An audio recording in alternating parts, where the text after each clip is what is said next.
तो welcome back दोस्तों। आज हम लोग बात करने वाले हैं आज हुई स्मैकडाउन की अपडेट के बारे में।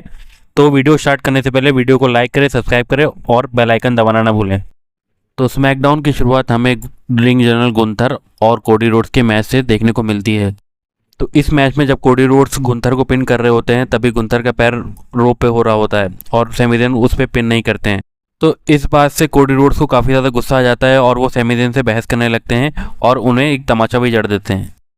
इस बात का फ़ायदा उठाकर पीछे से आके हमारे गुंथर कोडी रोड्स पे एक सबमिशन मूव लगा देते हैं, लेकिन गुस्से में आकर सैमी ज़ेन गुंथर के ऊपर भी सबमिशन मूव लगा देते हैं और कोडी रोड्स उस सबमिशन मूव से छूट जाते हैं।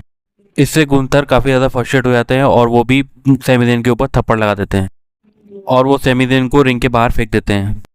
इस बात से सैमी ज़ेन को काफ़ी ज़्यादा गुस्सा आ जाता है और वो गुंथर पे हाथ उठा देते हैं और उसके बाद इस बात का फ़ायदा उठा लेते हैं हमारे कोडी रोड्स और उनको पिन कर देते हैं और ये मैच कोडी रोड्स जीत जाते हैं। मैच जीतने के बाद जब सैमी ज़ेन बैक स्टेज जाते हैं उनके पीछे पीछे गुंथर भी जाते हैं और उन पे पीछे से अटैक कर देते हैं और बैक स्टेज हमें गुंथर और सैमी ज़ेन की फाइट देखने को मिलती है।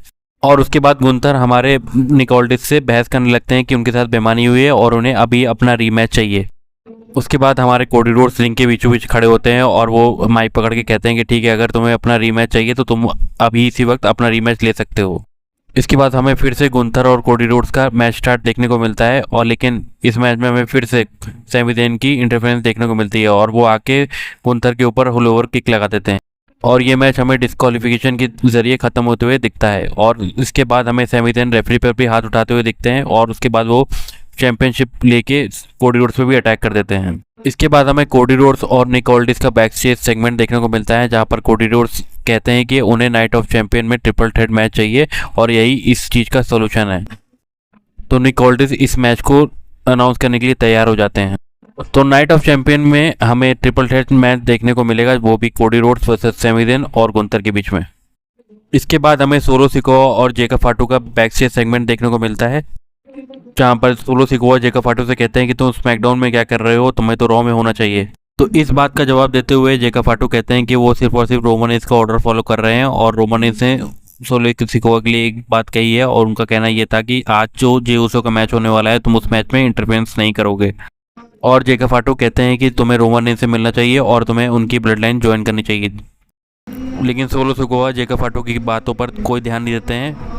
तभी हमें ब्लड लाइन देखने को मिलती है, वो भी सोलो सिकोआ वाली, और वो सोलो सिकोआ से कहते हैं कि आज हमारा टैग टीम मैच होने वाला है, हमें उस पर ध्यान देना चाहिए। इसके बाद हमें टैग टीम मैच देखने को मिलता है जिसमें आर-ट्रूथ और डेमियन प्रीस्ट एक तरफ होते हैं और दूसरी तरफ पूरी ब्लड लाइन होती है सोलो सिकोआ वाली। इस मैच में हमें सोलो सिकोआ की इंटरफेरेंस देखने को मिलती है और वो डेमियन प्रीस्ट का ध्यान भटका रहे होते हैं, लेकिन ये दाव ठीक उल्टा पड़ जाता है ब्लड लाइन के ऊपर। डेमियन प्रीस्ट सीधा सीधा जंप लगा देते हैं सोलो सिकोआ के ऊपर और इससे ब्लड लाइन का ध्यान भटक जाता है। इस बात का फायदा उठाकर आर-ट्रूथ टांगालोआ को रोल अप करके पिन कर देते हैं और ये मैच ब्लड लाइन हार जाती है। मैच खत्म होने के बाद डेमियन प्रीस्ट और आर-ट्रूथ एक दूसरे को गले लगाकर काफ़ी ज़्यादा खुश दिखाई देते हैं।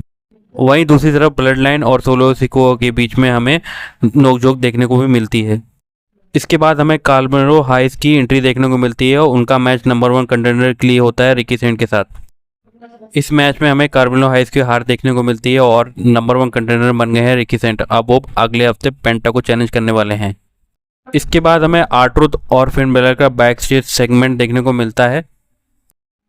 आर-ट्रूथ फिन बेलर से कहते हैं क्यों ना हम लोग तीनों मिलकर एक नई जजमेंट टीम क्यों नहीं बना लेते हैं, उसके बाद हम ब्लड लाइन को आराम से चैलेंज कर सकते हैं।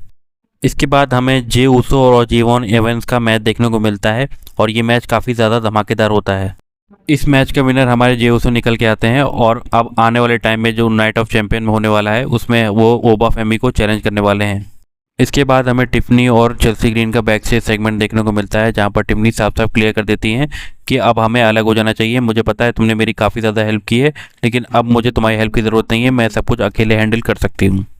इसके बाद हमें ब्लैक मुनरो का एक टीजर देखने को मिलता है जहाँ पर लिख के आता है कि कमिंग सून, और हमें बहुत ही जल्द ब्लैक मुनरो स्मैकडाउन में देखने को मिलने वाली हैं।